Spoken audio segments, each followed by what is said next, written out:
el tema del Salmo 23 es el recorrido de un creyente desde que se convierte hasta que va a la eternidad futura con el Señor. Y obviamente en ese orden de ideas, el creyente va a vivir la experiencia de la muerte.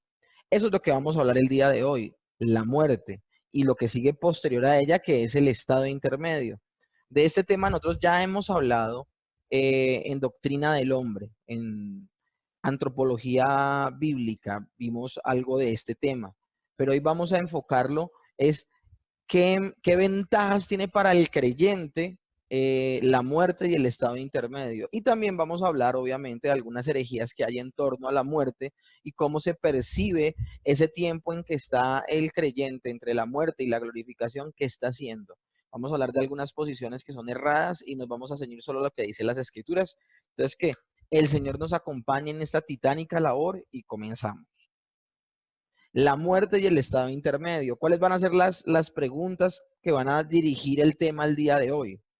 ¿Cuál es el propósito de la muerte en la vida cristiana? ¿Y qué le sucede a nuestro cuerpo y espíritu cuando morimos? Esas son las dos preguntas que van a estar articulando todo.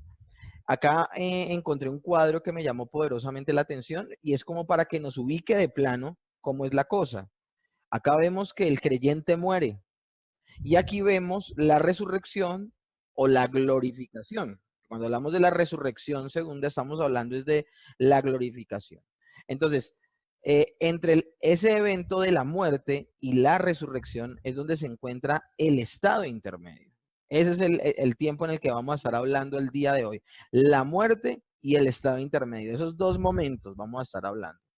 El alma de los creyentes que mueren.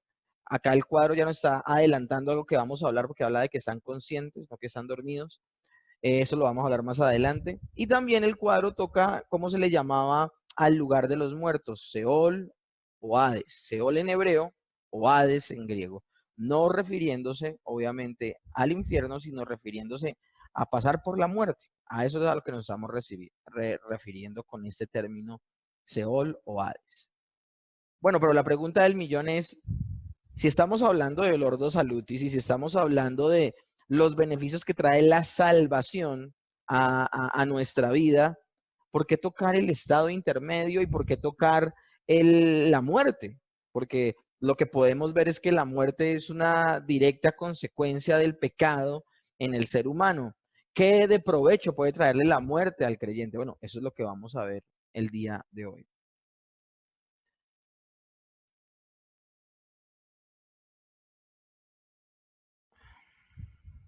A veces no sé qué hacer con este cuadro.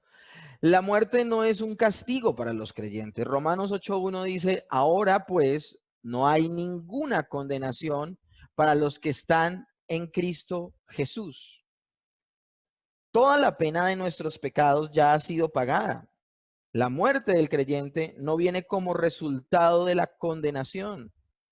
Así que debe existir otra razón o significado para la muerte en los creyentes. Nosotros hemos recibido salvación, hemos recibido salvación. Y uno podría decir, bueno, si el Señor me salvó de todas las consecuencias del pecado, ¿por qué no me salva de la muerte? ¿Por qué los creyentes siguen muriendo? Bueno, tenemos que entonces investigar en la Escritura por qué razón sucede esto. La muerte, como les decía, es el resultado directo de vivir en un mundo caído. Nosotros, de todas maneras, a pesar de salvos y todo, seguimos viviendo las consecuencias de alguna manera de vivir en un mundo caído. Primera de Corintios 15, del 24 al 25, dice, luego el fin, cuando entregue el reino al Dios y Padre, cuando haya suprimido todo dominio, toda autoridad y toda potencia. Porque preciso es que él reine hasta que haya puesto a todos sus enemigos bajo sus pies. Y el postrer enemigo que será destruido es la muerte. La misma escritura nos muestra un orden cronológico y nos muestra que sí, el Señor venció en la cruz del Calvario, pero Él se ha reservado algo para el final, para cuando Él venga por segunda vez. Y el hecho de que diga que el postrer enemigo que será destruido es la muerte, es que aún la misma muerte es destruida en función de la obra de Cristo en la cruz del Calvario, su vida perfecta, su obra perfecta, su sacrificio perfecto, esa obra que le agradó al Padre y que ya fue consumada, pero hay un tiempo cronológico en el cual se va a cumplir. Y estos son tiempos escatológicos de lo que estamos hablando, donde la muerte será vencida. Y ese momento todavía no ha llegado al día de hoy, aunque ya se suscitó el evento a través del cual el Señor vence la muerte al resucitar. Ese evento de la resurrección segunda tiene un momento específico en el tiempo. Y nosotros no lo podremos vivir hasta que el Señor venga por segunda vez y Él convierta lo corruptible en incorruptible, donde se ha destruido no solamente la muerte, sino también el mismo pecado que la produjo. Recordemos que la muerte es la consecuencia directa del pecado. Entonces, llegará un momento donde el Señor destruirá por completo el pecado y ya los creyentes no podremos pecar y por ende viviremos eternamente con Él porque tampoco existirá la muerte. Pero esto, a pesar de que sucede en función del sacrificio, obra perfecta de nuestro Señor Jesucristo, tiene un cumplimiento escatológico en el tiempo. Entonces, por esa razón, los creyentes seguirán experimentando la muerte, obviamente a excepción de los que vivan en el tiempo del arrebatamiento. Como les decía, la muerte es el resultado final de vivir en un mundo caído. Y en la sabiduría de Dios, Él ha decidido no aplicarnos de una vez todos los beneficios de la obra redentora de Cristo. Ha escogido aplicarnos los beneficios de la salvación de manera gradual y durante el tiempo. De manera gradual y durante el tiempo. De modo similar, el Señor también ha escogido no quitar todo el mal del mundo de inmediato, sino esperar hasta el juicio final y el establecimiento de nuevos cielos y de nueva tierra. Todavía vivimos en un mundo caído y nuestra experiencia de la salvación todavía es incompleta. Recuerda que nosotros estamos en esa tensión del sí, pero todavía no. Nosotros hemos recibido beneficios de la obra de nuestro Señor Jesucristo y son todos los que hemos nombrado hasta este momento. Pero hay algunos que están reservados para cuando Él vuelva por segunda vez, como es el vencer la muerte, el no volver a pecar y la glorificación. Esto es lo maravilloso. Ahora, mientras aguardamos el cumplimiento de estos eventos, todos los creyentes que mueran estarán en ese estado intermedio. Todavía vivimos en un mundo caído y nuestra experiencia de la salvación todavía es incompleta. El último aspecto del mundo caído que será quitado será la muerte. Ahora, esto me llama poderosamente la atención porque el próximo domingo voy a estar predicando en la iglesia sobre Mateo capítulo 13, el trigo y la cizaña. Y es un pasaje que muchas veces ha sido mal interpretado. Y ha sido mal interpretado porque se piensa que el trigo y la cizaña habla de verdaderos y de falsos creyentes. Pensamos que, uy, no, la iglesia y está. Pero la parábola no habla de eso. La parábola habla es del reino de Dios, no de la iglesia en particular, sino del reino de Dios en general. Y habla de que en el reino de Dios eh, el Señor va a levantar creyentes, va a levantar personas donde el reino de Dios florezca en sus corazones, pero esas personas estarán rodeadas de gente del mundo. Eso es lo que habla. La gente, los creyentes estarán rodeados de mundanos, de impíos, de incrédulos. Eso es lo que habla la parábola del trigo y la cizaña. Y el Señor ha escogido no quitar todo el mal del mundo de inmediato. Ha permitido que aún muchas clases de mal crezcan con los elegidos, con los escogidos, con las personas que son creyentes. Y ustedes se dan cuenta, esa parábola, y la nombro porque estaba preparando esa semana el sermón y me parece muy acorde al tema de hoy. Si ustedes se dan cuenta, la parábola habla de que no corten la cizaña, sino que la dejen crecer con el trigo. Y en los postreros tiempos el Señor enviará a los segadores, y luego en la explicación él dice que los segadores son los ángeles, y cortan lo uno, y cuando cortan el trigo, lo meten en graneros, y cuando cortan la cizaña, la meten al fuego eterno, al fuego. Entonces, habla de esto, cómo el Señor de modo similar ha escogido no quitar todo el mal del mundo de inmediato, sino esperar hasta el juicio final y el establecimiento del nuevo cielo y de la nueva tierra. Son aspectos que son buenos tenerlos en cuenta. Ahora, un mundo donde los efectos del pecado no han sido quitados del todo, en ese mundo, los creyentes, tanto como los no creyentes, van a experimentar el envejecimiento, la enfermedad, las lesiones, los desastres naturales, el que se quebrante ese fino equilibrio de la naturaleza, el que haya esto de lo que están hablando ahora y esa crisis ecológica que hay tan terrible. Y cuando hablamos de desastres naturales, estamos hablando de inundaciones, tempestades, terremotos, etcétera. Ahora, Dios ha escogido permitirnos experimentar la muerte antes de que obtengamos todos los beneficios de la salvación que han sido ganados para nosotros. Yo creo que pensemos en el arrebatamiento como algo excepcional que sucederá a unas personas que vivirán en un momento específico cuando el Señor vuelva por segunda vez. Entonces nosotros no podemos vivir en función de lo que es excepcional, sino que debemos vivir en función de lo que es general. Lo más posible es que tú y yo, como creyentes, vayamos a experimentar la muerte. Nadie sabe el día ni la hora, nadie sabe cuándo el Señor vuelva por segunda vez. Entonces, lo más posible, y nosotros debemos estar preparados, es para experimentar la muerte antes de que obtengamos todos los beneficios de la salvación. ¿Y cuáles son todos los beneficios de la salvación? Estamos hablando de la glorificación. Todos los que hemos nombrado hasta hace 8 días atrás, ustedes ya los están viviendo en su vida. Pero de aquí en adelante los que vamos a estar viendo son los que faltan. Esa tensión del todavía no. Eso es lo que vamos a estar viendo. En la glorificación entonces diremos, 1 Corintios 15, 54 al 55, y cuando esto corruptible se haya vestido de incorrupción y esto mortal se haya vestido de inmortalidad, entonces se cumplirá la palabra que está escrita: sorbida es la muerte en victoria. ¿Dónde está, oh muerte, tu aguijón? Y tu sepulcro, tu victoria, ¿dónde está? Si se dan cuenta, estaba hablando de que hay un momento específico donde la muerte desaparecerá. Y es cuando lo corruptible se vista de incorruptibilidad. Estamos hablando del tiempo de la glorificación. Pero hasta que ese tiempo llegue, la muerte sigue siendo una realidad incluso en la vida de los creyentes. Pues vivimos en un mundo caído. Dios ha escogido permitirnos experimentar la muerte.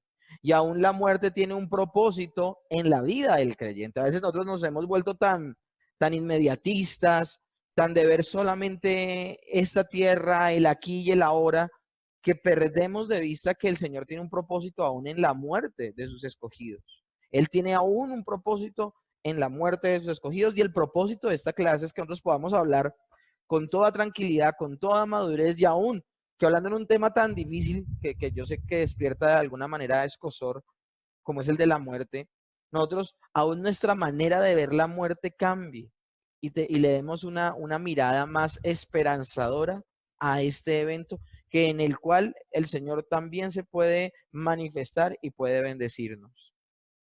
Dios usa la experiencia de la muerte para completar nuestra santificación, por ejemplo.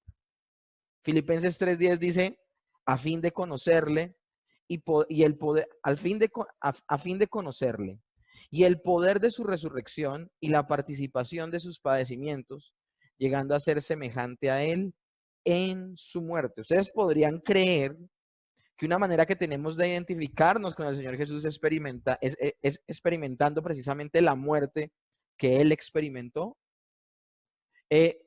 Y esto es bien interesante. Como ya no hay ninguna condenación para los que están en Cristo Jesús, el dolor y sufrimiento tienen otro objetivo. Algunos van a sufrir el dolor, la adversidad, la angustia como juicio en sus vidas. Pero en el caso de los creyentes, no. El creyente dice Romanos capítulo 8, verso 1, no hay condenación para los que están en Cristo Jesús. No hay condenación. Bueno, y entonces, ¿por qué el Señor permite que vivamos momentos difíciles? Tiene otro objetivo. Ahora, a todo el mundo se da por vivir en un mundo caído, y por eso vivimos como estas experiencias difíciles de la enfermedad, de la muerte, de la angustia, del dolor. Pero mientras para muchos será como un juicio, para el creyente el sufrimiento tiene otro objetivo y es un medio de disciplina del Señor. Romanos 8:28 dice, Dios dispone todas las cosas para el bien de aquellos a quien Él ama y los que han sido llamados de acuerdo a su propósito. Esa es la nueva versión internacional. Todo lo que nos sucede, aún lo más difícil, lo más terrible, tiene un propósito. Romanos 8:29 dice, porque a los que aman a Dios y que Él conoció de antemano, también los predestinó para ser transformados según la imagen de su Hijo, para que Él sea el primogénito entre muchos hermanos. Y vemos esto claramente en la vida de nuestro Señor Jesús, que aunque no tenía pecado, sin embargo, mediante el sufrimiento aprendió obediencia. O sea, el Señor no tenía por qué sufrir, el Señor no tenía por qué pasar ciertos momentos, pero en el momento en el que se despoja de todo y tomó la forma de hombre, Él decidió vivir en las condiciones de un hombre en un mundo caído. Él fue perfeccionado mediante el sufrimiento, dice Hebreos 2:10. Por consiguiente, debemos ver toda la adversidad y el sufrimiento que nos viene a la vida como algo pedagógico, que Dios nos envía para hacernos bien, fortaleciendo nuestra confianza en Él, fortaleciendo nuestra obediencia y en última instancia para aumentar nuestra capacidad de glorificarle. Qué bonito es cuando uno puede vivir para la gloria de Dios de manera incondicional, así pase por momentos fáciles o difíciles. Y qué terrible es de esas personas que solamente se consagran a Dios cuando todo les sale bien. Pablo, estando preso y teniendo una alta posibilidad de ser sacrificado, expresa que la muerte me halle haciendo la voluntad de Dios. Que la muerte me halle haciendo la voluntad de Dios. Esto es maravilloso. O sea, una actitud tan bonita de parte de un verdadero creyente como esta, servir a Dios hasta sus últimos días. Ahora, la comprensión de que la muerte no es ninguna manera de castigo por el pecado, sino simplemente algo que Dios hace atravesar a fin de que más de los creyentes seamos semejantes a Cristo, debe ser entonces un estímulo para nosotros. Con todo debemos recordar que la muerte no es natural, no está bien. Y en un mundo creado por Dios es algo que no debería ser. Por eso en el futuro, en la glorificación, la muerte desaparecerá. Si la muerte hiciera parte esencial del plan de Dios desde antes del pecado, o sea, hablando de que se mantiene como algo bueno, pues permanecería. Pero va a desaparecer precisamente porque fue la más grande consecuencia del mismo pecado. Nosotros debemos entender eso, la muerte no es algo natural. Que la parte material de la parte inmaterial se separe en un ser humano no es lo natural. Dios, cuando nos diseñó y cuando nos hizo, el propósito era que permanecieran juntas la parte material y la inmaterial y para siempre, que el cuerpo no se corrompiera, que el cuerpo no se envejeciera, que el cuerpo no muriera, que el cuerpo no dejara de ser. Él nos creó como seres inmortales, pero lastimosamente el pecado entra y trae consigo la muerte. Bueno, el Señor está usando esa situación y en un momento determinado, aún esa situación específica como consecuencia del pecado desaparecerá. En la glorificación ya no habrá muerte ni pecado. Entonces nosotros no podemos perder de vista, y aunque estamos viendo la muerte de la mejor manera, y estamos viendo los beneficios aún que trae el Señor a través de la muerte a sus creyentes, nos hace más semejantes a Cristo, nos permite madurar y aún nos disciplina, no podemos perder de vista que es un enemigo y algo que finalmente nuestro Señor Jesucristo destruirá, como lo hemos leído en 1 Corintios 15. Ahora, otra razón por la que Dios nos permite experimentar la muerte, en lugar de llevarnos inmediatamente al cielo cuando nos convertimos y somos salvos, es que mediante la muerte imitamos a Cristo en lo que Él hizo y por consiguiente experimentamos una unión más íntima con Él. Nuestra experiencia en la muerte completa nuestra unión con Cristo. Nuestra existencia como cristianos es que unidos a Él, a nuestro Señor Jesucristo, cada día nos transformemos en un ser más semejante como Él. Y esa unión incluye aún el padecer también por Él. Primera de Pedro dice, sino gozaos por cuanto sois participantes de los padecimientos de Cristo, para que también en la revelación de su gloria os gocéis con gran alegría. Somos participantes de los padecimientos de nuestro Señor Jesucristo. También es importante tener en cuenta que nuestra obediencia a Dios es más importante que preservar nuestra vida. Yo acababa de nombrarles hace poco, cuando comencé la clase, que nosotros como que tenemos en nuestra lista de prioridades, antes de clases como estas, de pronto en nuestras prioridades está el guardar nuestra vida a toda costa. Y sí es verdad, nosotros tenemos un sentido de autopreservación. Si yo a ustedes les manoteo la cara, sus ojos se cierran como una manera, como un mecanismo de protegerse. Y yo les aseguro que en el momento en que a ustedes alguien les quiera hacer daño, ustedes se defenderán. Porque el Señor ha puesto ese sentido de autopreservación en nuestras vidas, porque la muerte no hace parte de nuestra vida. La muerte es algo tan antinatural que de manera natural el ser humano se resiste a morir. Por eso el ser humano se cuida de no andar por lugares peligrosos o no poner su vida en riesgo, porque el buscar la muerte es algo antinatural. Ahora, con todo y esto, nuestra obediencia es más importante que preservar nuestra propia vida. ¿Qué estoy queriendo decir con esto? No estoy diciendo que ustedes se suban a un edificio y empiecen a andar la cuerda floja y pongan su vida en peligro como demostración de que Dios es el más importante para ustedes y que ustedes prefieren estar en el cielo que estar aquí en la tierra. Eso fue esa fue la tentación que le hizo el diablo a Jesús. Súbete a este pináculo del templo y lánzate desde allí y muéstrale a todos que amas a Dios y crees en Él, porque Él no permitirá que tu pie tropiece con piedra. No, eso no es lo que estoy refiriéndome aquí. Nosotros sí tenemos que preservar nuestra vida y tenemos que ser cuidadosos, tenemos que ser responsables con nuestra salud, cómo comemos, con quién andamos, en qué lugares andamos, que si conducimos un vehículo somos cuidadosos. Bueno, todo esto evitando desde nuestra responsabilidad humana que nuestra vida fenezca o desaparezca. Pero van a haber momentos donde ya no será directa responsabilidad nuestra y donde aún nos amenazarán bajo pena de muerte. De pronto dista mucho que eso suceda aquí en Occidente, pero ya se está viviendo en lugares de Oriente y muchos hermanos cristianos verdaderos están muriendo y dando su vida en Oriente porque hay personas que les han dicho que nieguen la fe o si no pierden la vida. Pues nuestra obediencia al Señor es más importante que preservar nuestras propias vidas. El objetivo del mundo de preservar la propia vida física es uno a toda costa. Y ese no es el objetivo más alto para el creyente. La obediencia a Dios y la fidelidad a Él en toda circunstancia es mucho más importante. Es por esa razón que los creyentes del primer siglo sin ningún problema dieron su vida en los circos romanos, murieron en las cruces y murieron apedreados o murieron apaleados o murieron atravesados, porque les estaban obligando a negar su fe, a blasfemar el nombre de Cristo, que ellos no lo iban a hacer. Entonces, si tenían que pesar en balanza su vida o su obediencia y fidelidad a Dios, ellos prefirieron su fidelidad a Dios. Entonces, eso debemos tenerlo nosotros también en cuenta. Por eso Pablo pudo decir entonces lo siguiente. Entonces Pablo respondió, Hechos 21:13, ¿qué hacéis llorando y quebrantándome el corazón?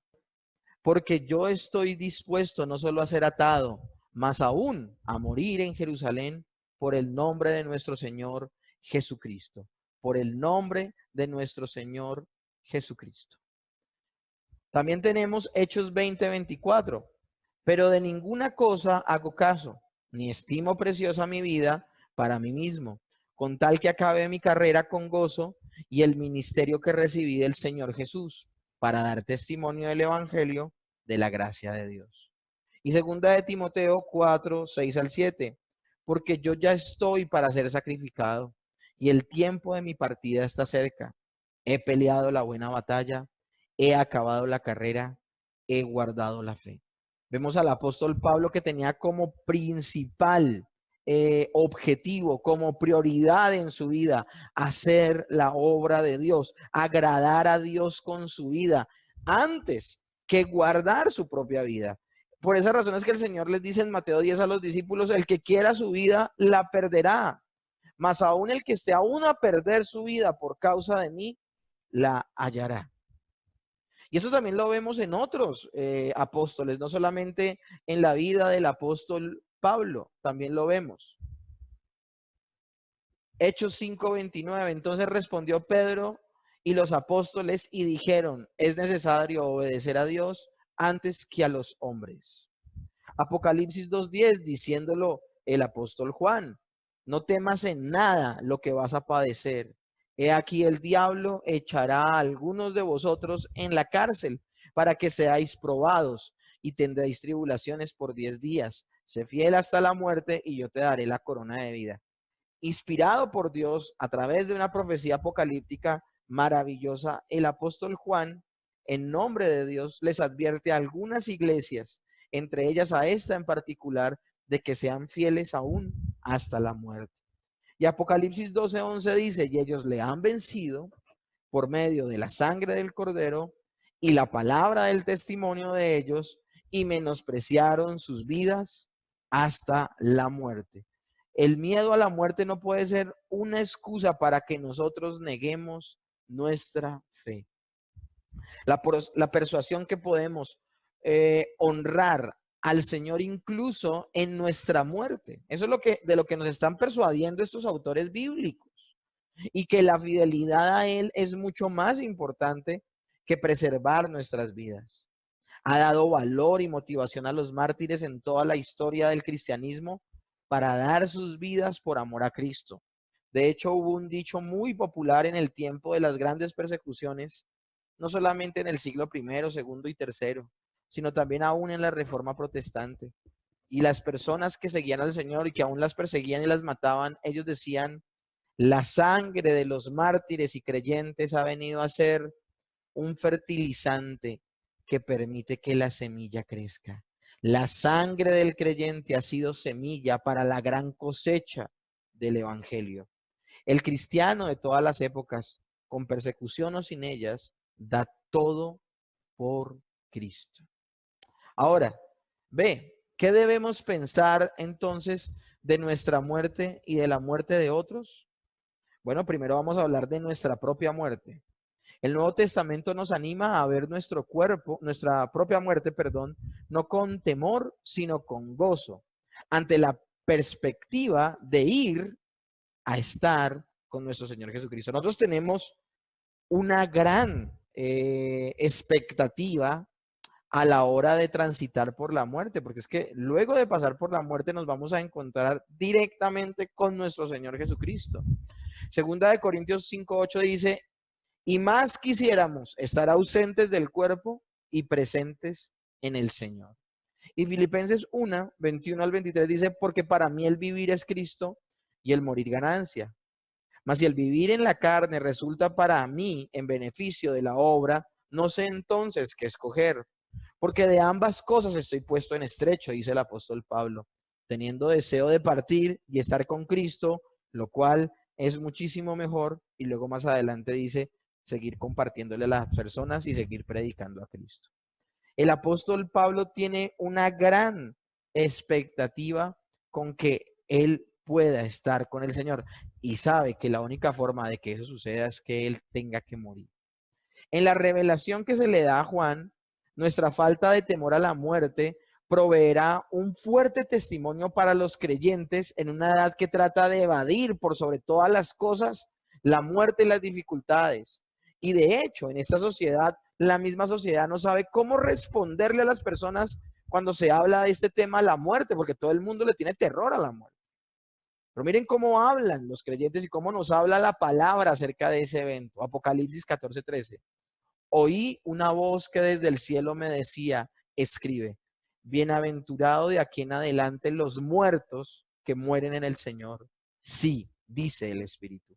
Descansarán de sus trabajos porque sus obras con ellos siguen. Bienaventurados, 3 veces benditos, son aquellos que experimentan la muerte estando en el Señor, estando en Cristo, estando en la fe. Y Hebreos 2:15 dice, y librar a todos los que por el temor de la muerte estaban durante toda la vida sujetos a servidumbre. El Señor nos está invitando a que nuestro concepto de la muerte cambie. A veces las personas piensan que todo termina con la muerte. El creyente no puede pensar eso. El creyente no puede pensar eso. ¿Cómo entonces reaccionamos? Si tenemos que reaccionar de una manera distinta en frente a la muerte, ¿cómo sería la manera más correcta en que un creyente deba comportarse ante la muerte de amigos y parientes o de otros creyentes. Primero que todo tenemos que decir que eso de que el creyente no se enferma, de que el creyente no muere, que el creyente no pasa por momentos difíciles, esto que enseña el Evangelio de la prosperidad, de que todo saldrá bien, y más si das un jugoso pacto financiero, todo te saldrá bien. Nosotros tenemos que decir que de plano eso que promete la teología de la prosperidad es falso, porque los creyentes se enferman, los creyentes pasan por momentos difíciles, los creyentes se mueren, los creyentes pasan por adversidad. Entonces, ¿cómo nos enfrentamos? Entonces entramos en una pasividad terrible, o sea, como sé que ya todo el mundo va a morir, pues bueno, ya no, o sea, me vuelvo insensible ante el asunto. ¿O cómo debería comportarme? Pues mis hermanos, cuando muere un ser muy cercano a ti, no está mal sentir aflicción y dolor por la partida de esta persona tan querida por ti. Dice Hechos 8, el verso 2, y hombres piadosos llevaron a enterrar a Esteban e hicieron gran llanto sobre él. La iglesia lloró a los mártires. La iglesia sufrió mucho en el momento en que estas personas fueron asesinadas. Pero aún ese momento tan difícil y esa adversidad tan difícil hace parte del plan de Dios. El mismo Señor Jesús, cuando ve que Lázaro muere, él llora. Ahora, el Señor llora por muchos factores, pero entre ellos estaba la muerte de su amigo Lázaro. Las mayores razones por las cuales él llora, obviamente, es la incredulidad de las personas, pero sobre todo también llora por ver el efecto del pecado en las personas. El ver cómo las personas mueren cuando no habían sido creadas para eso, hace que el Señor se conmueva y llore. Entonces, el hecho de que nosotros estemos invitándolos desde aquí de la clase, se les esté invitando a que tengan un concepto diferente de la muerte, eso no quiere decir que su concepto diferente de la muerte contenga una impasibilidad en la cual usted dice, pues yo ya me voy a ir con mi mamá también en el cielo, ella era una creyente, pues ¿para qué llorarla? No, hay algo muy fuerte, mis hermanos. Cada vez que uno está en un funeral y uno está enterrando a un ser querido, muchas cosas pasan por tu mente, por tu corazón, y estás definitivamente muy triste por esa pérdida.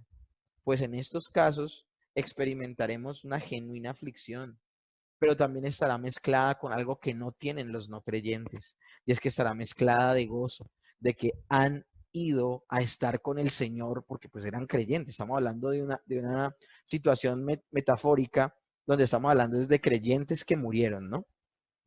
Tú puedes estar con la tranquilidad de que vas a volverlo a ver. Nos vamos a volver a ver con todos los que ya nos adelantaron en esa vida eterna y están ya con el Señor. Con ellos nos vamos a encontrar de nuevo en algún momento cuando el Señor vuelva por segunda vez. No obstante, la tristeza que sentimos claramente está mezclada con esperanza. Primera Tesalonicenses 4:13 dice, tampoco queremos, hermanos, que ignoréis acerca de los que duermen, para que no os entristezcáis como los otros que no tienen esperanza. En este pasaje en particular vemos cómo debe ser de diferente la posición ante la muerte del creyente y del incrédulo. El creyente tiene confianza, tiene fe, tiene esperanza, porque el Señor Jesucristo está con él. Y las personas que mueren no es el final para ellos, sencillamente inició el estado intermedio de ellos, pero ellos siguen vivos y vamos a ver pasajes que corroboran esto.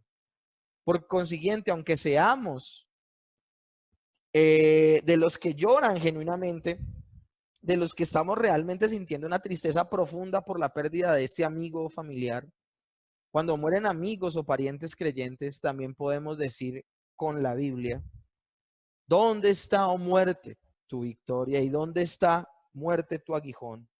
Pero gracias a Dios que nos da la vida por medio de nuestro Señor Jesucristo. Podremos decir eso. Podremos gloriarnos de que el Señor venció la muerte y podemos aguardar que será algo maravilloso para esa persona que nos ha aventajado o se nos ha adelantado en este cruzar, en este transitar por el valle de sombra de muerte. Ahora, la adoración a Dios es especialmente importante en estos momentos. ¿En qué momentos? Donde estás llorando porque perdiste a un ser querido. Segunda de Samuel, capítulo 12, verso 20, habla de cuando David, ustedes conocen la historia, él peca con Betsabé, manda a asesinar confabula toda una serie de cosas para que su general mate al esposo de Betsabé y él poderse quedar con ella. Pero luego su pecado es descubierto, él se arrepiente, pero de la unión entre David y esta mujer Betsabé nace un niño, pero el niño nace muy enfermo y está a punto de morir. Mientras estuvo grave y delicado, David ayunó, le pidió a Dios, arrepintiéndose. Él no estaba ayunando para que el niño se sanara, como mucha gente al día de hoy ayuna. No, él estaba ayunando porque el ayuno era un símbolo de que él estaba profundamente compungido y adolorido por haber pecado contra el Dios de los cielos. Es por esa razón que él está ayunando, porque el ayuno era una señal de duelo, de luto, porque algo terrible de pronto había hecho alguien y quería cambiar esa postura. Pero entonces aquí lo que estamos hablando es de que él sencillamente está llorando y le está pidiendo al Señor, porque el dolor que él siente de la inminente muerte de su hijo lo lleva a esperar en el Señor y a orarle al Dios de los cielos. Pero luego muere el niño y miren cómo actúa David. Entonces David se levantó de la tierra y se lavó y se ungió y cambió sus ropas y entró en la casa de Jehová y adoró. Esto me parece maravilloso y adoró. Ahora, ¿cuál visión era la que tenía el rey David con respecto a la muerte? Él más adelante le dice, porque la gente le pregunta asombrada, pero mientras el niño vivía hiciste esto, aquello y lo otro, y ahora que murió, ya sales de tu tiempo de duelo, sales de tu tiempo de reflexión y de oración. Y la respuesta que da David es impresionante. Dice, yo ya no puedo ir a él. Perdón, él no puede venir a mí, pero yo sí puedo ir a él. Yo no puedo, él no puede venir a mí. Él no puede pasar del reino de los muertos al reino de los vivos. Él no puede, pero yo sí puedo ir a él. ¿Por qué? Porque un día David iba a morir, iba a transitar el mismo camino que transitó su hijo e iba a estar en el seno del Señor. Y allí juntos se verían de nuevo. Eso debe traer a nosotros una expectación, una esperanza, pero sobre todo una dependencia de Dios en oración y comunión con Él inimaginable. Job 1, 20 al 21 dice, entonces Job se levantó y rasgó su manto y rasuró su cabeza y se postró en tierra y adoró y dijo, desnudo salí del vientre de mi madre y desnudo volveré. Jehová dio, Jehová quitó, sea en todo el nombre de Jehová bendito. Amén. Hombre, alguien del día de hoy, alguien tan impío como los que muchas veces van a la iglesia, le pasara lo que le pasó a Job, lo primero que haría sería seguir el consejo que le dio la mujer de Lodalot. Maldice a tu Dios y muérete. La gente inmediatamente maldeciría a Dios. ¿Y pero qué hice? ¿Y por qué yo? ¿Y por qué a mí? Todo lo contrario actúa Job. Mis hermanos, en un solo día perdió sus hijos, sus tierras, su dinero. La mujer lo menosprecia y le da una sarna desde la punta del pie hasta la punta de la cabeza. O sea, está llevado ese hombre. Y lo único para lo que él tiene cabeza es para adorar. Hombre, cuánto falta nos hace ese tipo de fe en nuestras vidas. Una fe que no duda del amor de Dios. El mismo Job dice, Jehová dio, Jehová quitó. Él sabía que todo lo que le había sido quitado había sido por mano de Dios. Así hubiese sido el mismo Satanás quien hubiese tocado sus bienes, a sus hijos y aún su propia salud.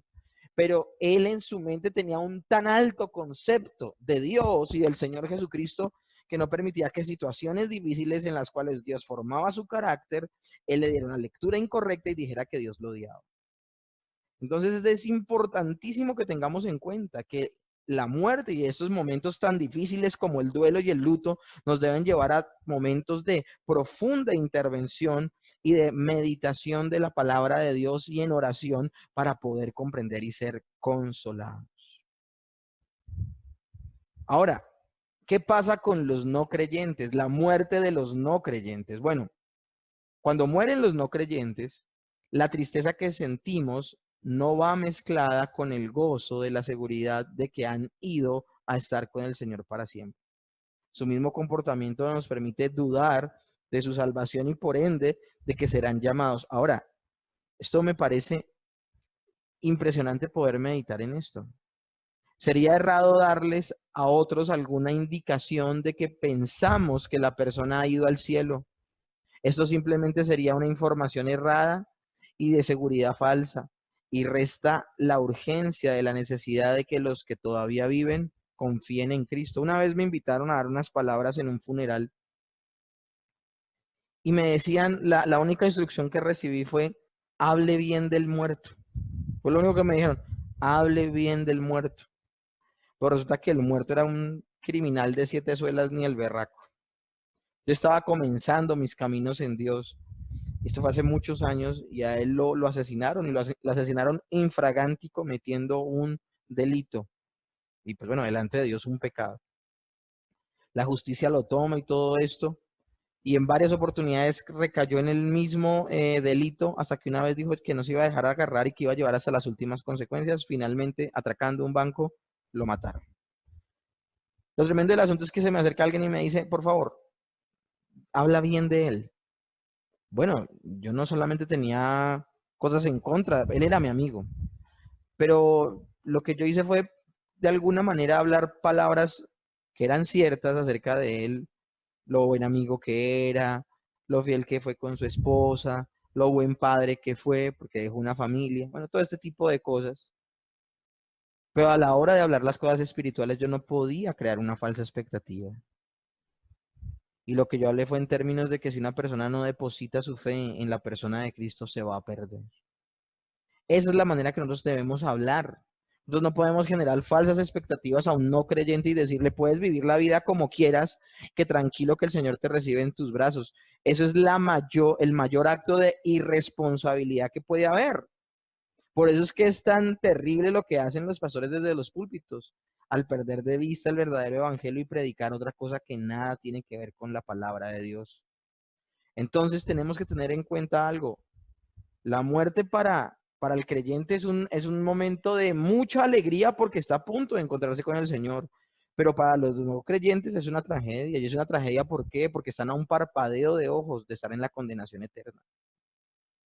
Lucas 13, del 1 al 5, lo dice de esta manera. En este mismo tiempo estaban allí algunos que le contaban acerca de los galileos, cuya sangre Pilato había mezclado con los sacrificios de ellos. Respondiendo Jesús les dijo, ¿pensáis que estos galileos, porque padecieron tales cosas, eran más pecadores que todos los galileos? Os digo no.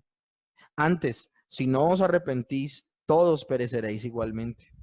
En aquellos 18 sobre los cuales cayó la torre de Siloé y los mató, ¿pensáis que eran más culpables que todos los hombres que habitan en Jerusalén?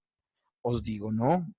Antes, si no os arrepentís, todos pereceréis igualmente. El término perecerán no solamente está hablando de las personas que murieron por un accidente, les cayó una torre encima, sino aquellos que van a perecer por sus actos pecaminosos. Si en torno a que si no hay un arrepentimiento en esa vida, ya no hay opción y se va a perder. También tuve la oportunidad de ver un accidente hace muy poco tiempo, todavía estaba trabajando en el colegio, y venía para la casa ya por una avenida que se llama aquí Las Cañas Gordas. Iba por un velódromo que hay aquí y me llama la atención que había un tumulto de gente y en torno a una persona que se había accidentado, a un señor que le había pasado una volqueta por encima. Estaba medio consciente, medio inconsciente, tenía, bueno, una cosa terrible, porque tenía la cara literalmente pegada al asfalto, o sea, una cosa terrible, pero estaba consciente. Y nadie le quería hablar y él de alguna manera estaba ahí como tratando, pero bueno, llegué y le empecé a hablar del Señor. Le empecé a hablar del Señor y le empecé a decir, no que todo estaba bien, sino que él tenía que arreglar sus cosas con Dios. De que ese podía ser un día más de su vida o podía ser el último día de su vida. Y que considerara reconciliarse con Dios, que reconsiderara que se había hecho cosas malas, se arrepintiera y que pudiese pedirle perdón a Dios ahí mentalmente y recibir a Cristo como su Salvador. Ahí de manera muy rápida al oído y mientras toda la gente tomaba fotos o grababa videos o hacía de todo, le prediqué el Evangelio. Yo no tengo la seguridad de si el Señor lo hizo o no porque él no podía hablar, pero se hizo la tarea. Porque yo no puedo crear una falsa expectativa en las personas. A veces uno piensa que las cosas malas de la vida solo les pasan a la gente mala. No sé si ustedes han escuchado este término. Ush, ¿quién sabe qué hizo para terminar así? Pues esa era la postura de los apóstoles con esta historia que estoy leyendo de Lucas 13. ¡Ah! A estas personas que las mató Pilato y que pasó por sangre y que las mató en una plaza, ¿quién sabe qué no habían hecho para merecerse esa muerte? O estos 18 que iban pasando providencialmente por la torre de Siloé y la torre falló, colapsó y les cayó encima. ¿Quién sabe qué estaban haciendo para que pasaran por esas? Ese era el pensamiento de los discípulos. Y el Señor Jesús les dice, no, antes, si cualquier persona no se arrepiente y lo encuentra la muerte en esa condición, perecerá. Eso es lo que significa perecerán. En torno a que si no hay arrepentimiento en esta vida, ya no hay solución. Apague y vámonos, se acabó. Yo no puedo crear expectativas, nada que ver a las personas de una persona muerta. Venga, oramos por él para que el Señor se acuerde. Hagámosle 9 misas porque es que el Señor puede cambiar su decisión. La palabra de Dios dice mejor perro vivo que león muerto. Mejor perro vivo que león muerto. Y mientras hay vida, hay esperanza. Pero el mismo libro de Eclesiastés dice también que al hombre se le ha determinado que muera solo una vez y luego de esto el juicio. No hay otro chance, no hay otro momento. Para el creyente la muerte es un momento de júbilo y de alegría porque está a un parpadeo de verse con el Señor. Pero para el no creyente es una tragedia que lo encuentre la muerte sin haber depositado su confianza en el Señor Jesús. Pero acá viene la otra pregunta, ¿qué sucede cuando las personas mueren? Bueno, el espíritu de los creyentes, hablando primeramente de los creyentes, inmediatamente va a la presencia de Dios. La muerte es una cesación temporal de la vida corporal, pues es separada del alma o del espíritu. Entonces, el alma o el espíritu son separados de la parte material que es el cuerpo y ese estado, desde que muere la persona y se separa de su parte material hasta que llegue la glorificación, es a ese momento al que se le conoce como estado intermedio. Ahora, para las personas, para las personas de la tierra, para las personas que estamos en este plano natural, esa persona estará muerta. Pero para el Señor, si es un creyente, estará viva porque su parte inmaterial estará con el Señor. Cuando un creyente muere, su cuerpo físico queda en la tierra y es sepultado. En el momento de la muerte, el alma o el espíritu van de manera inmediata a la presencia de Dios con regocijo y alegría. Segunda de Corintios nos dice algo al respecto. Así que nos mantenemos, confiados y preferiríamos estar ausentes de este cuerpo y vivir junto al Señor. Filipenses también, el capítulo 1, verso 23 dice, me siento presionado por 2 posibilidades. Esto lo está hablando el apóstol Pablo. Deseo partir y estar con Cristo, que es muchísimo mejor. Y luego sigue diciendo que le gustaría quedarse predicando el evangelio. Él está diciendo que si parte, si muere, inmediatamente estaría con Cristo y esa alegría para él es mucho mejor. Y Lucas capítulo 23, verso 43 dice, entonces Jesús le dijo, de cierto te digo que hoy estarás conmigo en el paraíso, al ladrón que creyó en él. ¿Cuándo iba a estar en el paraíso? Ese mismo día. Entonces, estar separado del cuerpo es vivir junto al Señor. Pero como veremos en próximas clases, el Señor volverá a unir nuestro espíritu o nuestra alma con un cuerpo resucitado, libre de corrupción, incorruptible. Eso es la glorificación. Pero mientras aguardamos la glorificación, al morir, ese evento de la muerte a la glorificación se llama estado intermedio. Y es, mientras tu cuerpo físico es enterrado, cremado, etcétera, lo que le hagan, tú vivirás en la presencia del Señor en tu estado inmaterial, en tu estado inmaterial.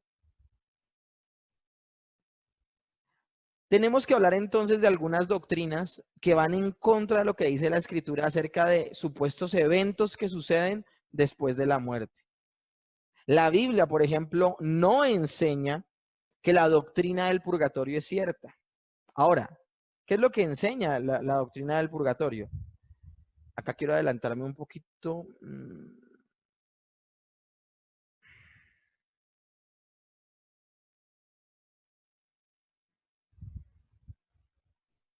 No la encontré, no la dejé. Bueno, el hecho de que las almas de los creyentes van de inmediato a la presencia de Dios, como se los he dicho, quiere decir que no hay cosa tal como un estado anterior a llegar a la presencia de Dios, que se ha conocido como purgatorio. Ahora, hablar de sufrimiento adicional, porque es que yo no sé si ustedes tienen claro lo que es el purgatorio.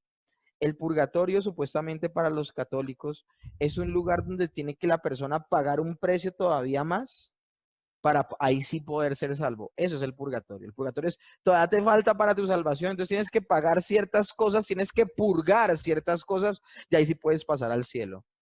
Entonces, esa doctrina, hablar de sufrimientos adicionales después de la muerte del Señor Jesucristo, eh, es dudar de la obra de nuestro Señor. Es creer que fue insuficiente lo que Él hizo y que nosotros todavía nos vamos en la angustia y en la zozobra de tener que hacer cosas en nuestras fuerzas para buscar de alguna manera nuestra propia salvación. Hablar de sufrimientos adicionales después de la muerte para ser salvo es afirmar que el sacrificio de Cristo en la cruz del Calvario fue insuficiente. Por esa razón, la doctrina del purgatorio es una herejía, pues no tiene ninguna base escritural. Ahora, Gregorio I, que fue un gran ignorante teológicamente hablando, fue el que estableció esta doctrina del purgatorio.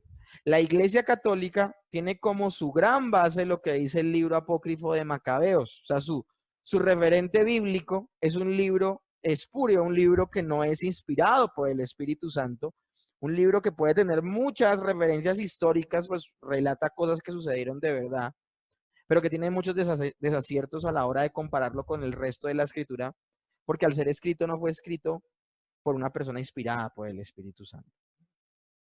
En segunda de Macabeos se habla de Judas Macabeo, un dirigente de las fuerzas judías que recogió que recogió unas 1.200 monedas de plata y las envió a Jerusalén para que se ofreciera un sacrificio por el pecado. Hizo una acción noble y justa con miras a la resurrección. Si él no hubiera creído en la resurrección de los soldados muertos, hubiese sido innecesario e inútil orar por ellos. Pero como tenía en cuenta que a los que morían piadosamente los aguardaba una gran recompensa, su intención fue santa y piadosa. Por esto, ofrecer ese sacrificio por los muertos para que Dios les perdone los pecados, pues como que es una incoherencia. Finalmente, el pasaje de Segunda de Macabeos es difícil de encajar incluso en la enseñanza católico-romana, porque aún para la forma en que la quieren usar los católicos de poder pagar un precio para que la gente pase del purgatorio al cielo, no es lo que estaba, no fue lo que hizo Judas Macabeo. Judas Macabeo de alguna manera estaba ofreciendo una ofrenda, un sacrificio, como para corroborar la resurrección de las personas, no para buscarla. Ahora, una práctica totalmente loca, ¿no? Pero aún dentro del contexto y la mala práctica de Judas Macabeo, la interpretación que le dan a este pasaje los católicos romanos es incorrecta, ni siquiera le hacen una buena exégesis a este texto. Entonces, y cuando hablo de exégesis, no hablemos de exégesis, no usan la hermenéutica correcta, más bien. Ahora, porque enseña que se debe ofrecer oraciones y sacrificios por los soldados que han muerto en el pecado moral de la idolatría.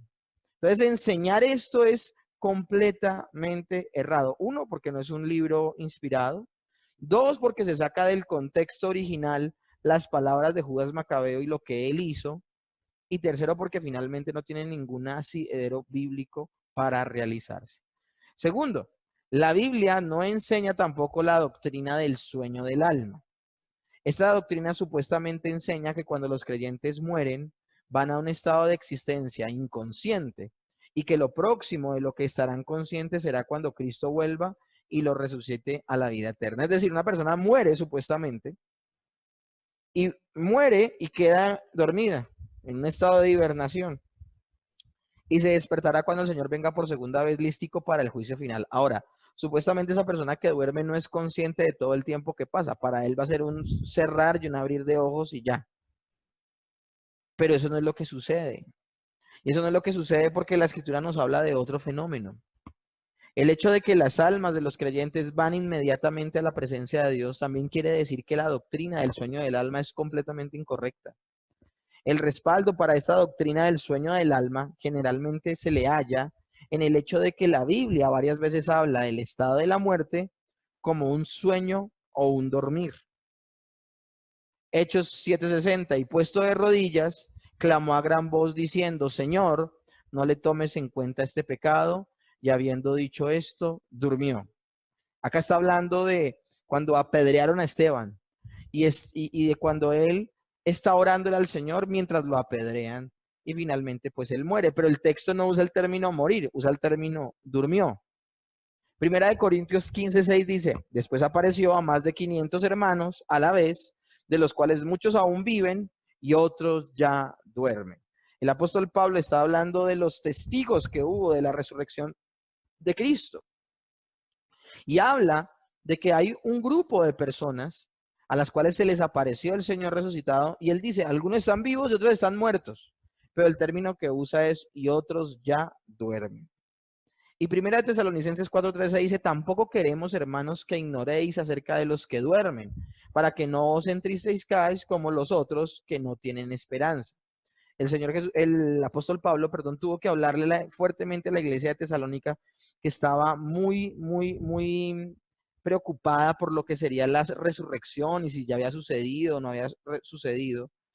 Y el apóstol Pablo le dice, tengan esperanza porque ustedes van a ver a las personas que ya están dormidas, las van a volver a ver. No como las personas que piensan que no hay resurrección y por eso no tienen esperanza de volver a ver a sus seres queridos. Pero cuando las escrituras, en estos pasajes que les acabo de leer y en muchos otros, porque aún el Señor Jesús habla de sueño cuando está hablando de muerte, cuando las escrituras representan a la muerte como un sueño, simplemente lo hacen como una expresión metafórica usada para indicar algo acerca de la muerte. Y es que es un estado temporal para los creyentes, tal como lo es el descanso del sueño. Eso es lo que refiere la figura metafórica de llamar a un muerto como que duerme. Juan 11:11 dice, dicho esto, les dijo después, nuestro amigo Lázaro duerme, mas voy para despertarle. Yo les pregunto, ¿Lázaro estaba dormido y el Señor lo despertó? No, Lázaro estaba muerto y el Señor lo resucitó. Pero los términos que habla el Señor fue, Lázaro duerme y voy a despertarle. Ahora, él está utilizando estas palabras duerme no de manera literal, sino de forma metafórica. Cuando en Juan 11, del verso 12 al 13, los discípulos le dan una mala interpretación a lo que está diciendo el Señor tiene que decírselos de manera clara. Dijeron entonces sus discípulos, Señor, si duerme sanará. Pero Jesús decía esto de la muerte de Lázaro y por ellos pensaron que hablaba del reposar del sueño. Entonces el Señor tiene que hablar de manera específica. Entonces Jesús les dijo claramente, Lázaro ha muerto.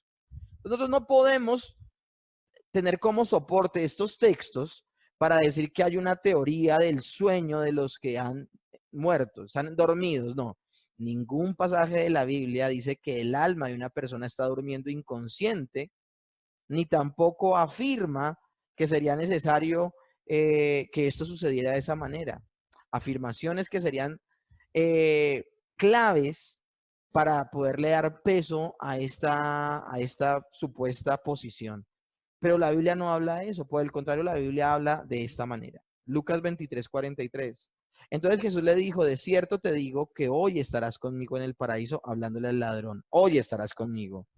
Él no le está diciendo, hoy vas a cerrar los ojitos, pasará mucho tiempo y abrirás los ojos como si hubieran pasado tal vez solo 2 segundos, pero estuviste todo ese tiempo dormido y estarás conmigo en el paraíso. No, el Señor Jesús dice, de cierto te digo, hoy estarás conmigo en el paraíso. Algunos aferrándose a su posición de que el sueño del creyente sí existe, han cambiado los signos de puntuación de este texto y han dicho que el original dice, entonces Jesús le dijo, de cierto te digo hoy, estarás conmigo en el paraíso. Como diciendo, el Señor le estaba diciendo hoy las palabras. Hoy te digo, estarás conmigo en el paraíso, sacando de contexto completamente el texto. El Señor le está diciendo, de cierto te digo que hoy estarás conmigo en el paraíso. Filipenses 1:23 dice, porque de ambas cosas estoy puesto en estrecho, teniendo deseo de partir y estar con Cristo, lo cual es muchísimo mejor. Cuando el apóstol Pablo habla de esta manera, díganme en qué forma uno puede percibir que el apóstol Pablo está emocionadísimo de verse con el Señor cuando se va a dormir. No, él está emocionado de que para él será una realidad de que estará con el Señor. Y no se está nombrando en ningún momento la segunda venida de Cristo. No se está nombrando el día del juicio, no se está nombrando la glorificación. Está diciendo, muere e inmediatamente está con el Señor. Segunda de Corintios 5:8 dice, pero confiamos y más quisiéramos estar ausentes del cuerpo y presentes al Señor. Estaba hablando de, aún la muerte sería algo beneficioso para el creyente porque estaríamos en la presencia del Señor. Ahora, seguimos teniendo textos para poderle dar un grueso de argumentación a lo que estamos diciendo. También la Biblia no habla ni enseña acerca de la doctrina del limbo. La palabra latina limbo quiere decir borde. Se pensaban que eran lugares en los bordes del infierno donde la gente estaba excluida de la presencia de Dios, pero tampoco experimentaba sufrimiento consciente. Sobre todo se habla de que en el limbo quedaban muchos bebés que no pudieron creer en Jesús. Miren, estas doctrinas son tan nocivas para la sana doctrina y para la sana interpretación de la palabra de Dios, porque siempre la palabra de Dios nos ha presentado que no hay grises, sino que es blanco o negro. O eres creyente o eres no creyente. O eres salvo o eres condenado. Cuando hablamos de limbo, habla ya de como un término medio, como que ni aquí ni allá. Y eso no tiene asidero bíblico, no tiene ninguna interpretación, no tiene ningún respaldo escritural. Tampoco la Biblia nos enseña de esta doctrina del limbo. Y miren, para de alguna manera tener claro, vamos a hablar de las dos posturas del limbo. Hay limbus patrum y limbus infantus. La fe romana ha dicho que las almas de los creyentes que murieron antes de la resurrección de Cristo no disfrutan de las bendiciones del cielo, sino que fueron a un lugar de espera hasta que la obra redentora de Cristo quede completa. Imagínense. Como Jesús no había muerto cronológicamente en un momento específico, toda la gente que murió antes de Cristo estaba en el limbo esperando a que Jesús muriera. O sea, tome una ficha y espere. Ahora, se habla de un limbus infantus, un lugar en donde van los infantes no bautizados cuando mueren. Como no tuvieron ese acto de fe, entonces sencillamente van a estar en ese limbo. Ahora, esto es peor. Ellos van a estar en el limbo de manera, mejor dicho, indefinida. Pues terrible esto. No hay ningún respaldo en la Biblia para ninguna de estas doctrinas. Esas son las consecuencias terribles de la doctrina escátedra, de que el, el, el papa de moda que llegaba al Vaticano empezaba a hacer encíclicas y empezaba a sacar leyes y empezaba a hacer doctrina de su propio corazón. Por el contrario, vemos que en las escrituras los creyentes del Antiguo Testamento están directamente en la presencia de Dios. Mateo capítulo 22, 32 es un texto maravilloso. El Señor se lo está diciendo a los saduceos. Quiero hablarles un poquito de los saduceos. Los saduceos son un grupo de, de escribas y de gente que estudia mucho la palabra, pero ellos solamente creen en los 5 primeros libros de la ley. Ellos consideran que en los 5 primeros libros de la ley nunca se habla de resurrección y por eso ellos no creen en la resurrección. Son los saduceos los que le dicen al Señor esta historia de esta mujer que se casa con 7 hermanos y que cada uno de los hermanos murió. Y como había una ley en esa época que si el hermano moría y tenía otro hermano, el otro hermano se casaba con la viuda y le levantaba descendencia, ellos aprovecharon esa situación legal que había en Oriente y hacen una hipérbole, hacen una exageración para desvirtuar la resurrección. Y lo que ellos dicen es, una mujer se casó con una persona, esta persona muere y entonces el hermano la toma. También muere y el otro hermano la toma. También muere y el otro hermano la toma. Así 7. En el momento de la resurrección, ¿de quién será la esposa? Y el Señor Jesús de una les llama la atención y le dice, ustedes erran al ignorar la escritura. O sea, en el reino de los cielos ni nos casaremos, ni nos daremos en casamiento. Y el argumento, porque ellos no se van a dejar convencer si no es por la escritura. Y el argumento escritural que usa el Señor es este pasaje, Mateo 22:32, y le dice, ¿cómo llamaba Dios a Abraham, a Isaac y a Jacob cuando se le presentó a Moisés en la zarza ardiente? ¿Cómo se le presentó? Cuando se le presentó Dios a Moisés, que fue el que escribió el Pentateuco, el libro, los libros de la ley, se les presenta de esta manera: yo soy el Dios de Abraham, el Dios de Isaac y el Dios de Jacob. Y el Señor Jesús hace una afirmación: Dios no es Dios de muertos, sino de vivos. Es decir, que aunque Abraham no tiene su cuerpo físico, ni Isaac tiene su cuerpo físico, ni Jacob tiene su cuerpo físico, Abraham, Isaac y Jacob, en el momento en que se les aparece Dios a Moisés, en ese momento están ellos tres en la presencia de Dios, vivitos y coleando. Ese es el estado intermedio. Entonces no podemos nosotros decir que esta gente está en el limbo. No, está directamente en la presencia de Dios. Y Lucas 16:25 dice, pero Abraham le dijo, hijo, acuérdate que recibiste tus bienes en tu vida y Lázaro también sus males, pero ahora este es consolado y allí tú atormentado. Miren, una persona que muere habiendo depositado su fe en el Señor Jesucristo, de una va a estar en la gloria. Y la persona que haya muerto habiendo rechazado al Hijo de Dios, de una estará en condenación. Sí, aguardando el juicio final, pero ya estarán en el lugar que le corresponde a cada uno. Entonces, este texto que les acabo de leer acaba de hablar de que Abraham, Isaac y Jacob están vivos, incluso en ese momento en el que se presenta Dios a Moisés. Es más, en el relato del rico y Lázaro, Jesús nos dice que Lázaro está inconsciente, no nos dice que Lázaro está inconsciente y está dormido, sino que está presente delante de Abraham, como diciendo a Lázaro, ahora a él le toca recibir consuelo. ¿Cómo va a recibir consuelo una persona dormida? No, para nada. Al mismo Abraham se le muestra como morador conscientemente en un lugar que es muy deseable, al que el rico deseaba ir, y ciertamente no es un lugar en la periferia del infierno, no es el limbo. Entonces es importante notar que puesto que esto es antes de la resurrección de Cristo, Lázaro estaba en la misma situación como los santos del Antiguo Testamento, como el pasaje que también está nombrando Jesús de Abraham, Isaac y Jacob, son creyentes que existieron antes de la muerte de Cristo. Esto está sucediendo en el mismo momento en que Moisés está viviendo la revelación de la zarza ardiendo, que también fue antes de Cristo. El Señor Jesús es muy selectivo al usar este texto y hablárselo a los saduceos. Sabía que los saduceos no iban a escuchar nada que fuera de otros libros, sino de los 5 primeros. Y obviamente, pues, les enseñó. Esperamos que hayan creído. Por consiguiente, los creyentes del Antiguo Testamento también entraron inmediatamente en el cielo y disfrutaron de los privilegios de haber sido salvos luego de su muerte. Disfrutaron de la comunión con Dios. No están en el limbo. Otra pregunta que puede surgir entonces con la muerte es, ¿debemos orar por los muertos?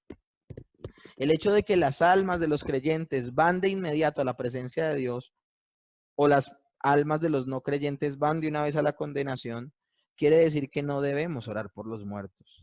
Las almas de los no creyentes que mueren van a un lugar de castigo y de separación eterna de la presencia de Dios y ya no tienen oportunidad alguna. Por más 9 noches que le hagan, por más intercesiones y mediaciones, por más que se declame supuesta las almas benditas del purgatorio, no va a suceder nada. Todas estas prácticas son antiescriturales. De nada sirve orar por ellos tampoco, puesto que su destino final ha quedado determinado por su pecado y rebelión contra Dios. El destino de una persona queda firmada en el momento de la muerte. ¿Hasta cuando una persona tiene la oportunidad de abrazar a Cristo? Hasta el día de su muerte. El único pasaje donde se respalda de nuevo esta práctica de orar por los muertos, nuevamente segunda de Macabeos, que ya la explicamos. Más bien orar por los vivos. Segunda de Samuel 12:16 dice, entonces David rogó a Dios por el niño, y ayunó David, y entró y pasó la noche acostándose en tierra, lo que les estoy diciendo. Pero en el momento en que muere el niño, ¿qué hace David? Deja de orar.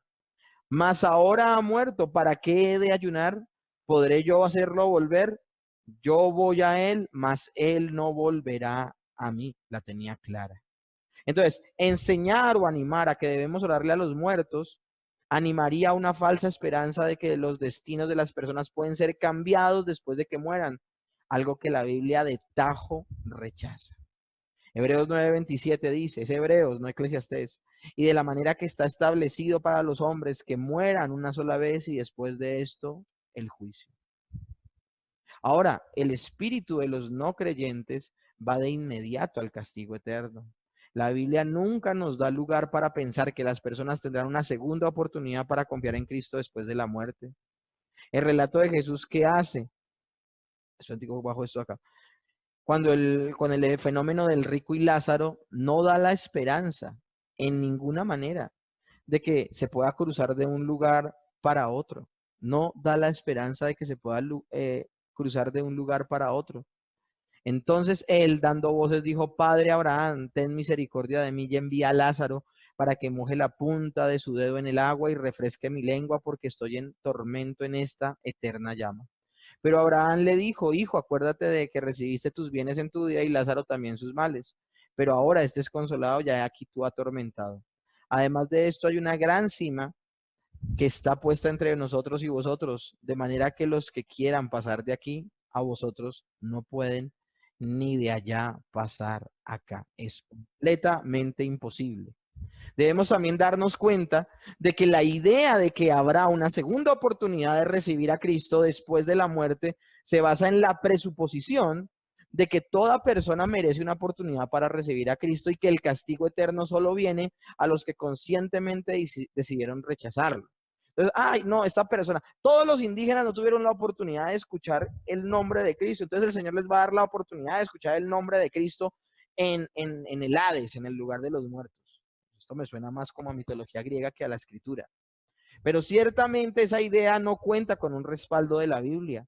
Todos somos pecadores por naturaleza y también lo somos por decisión. O sea, nosotros no solamente es que, ay, por el pecado heredado, no, yo mismo con mi voluntad peco.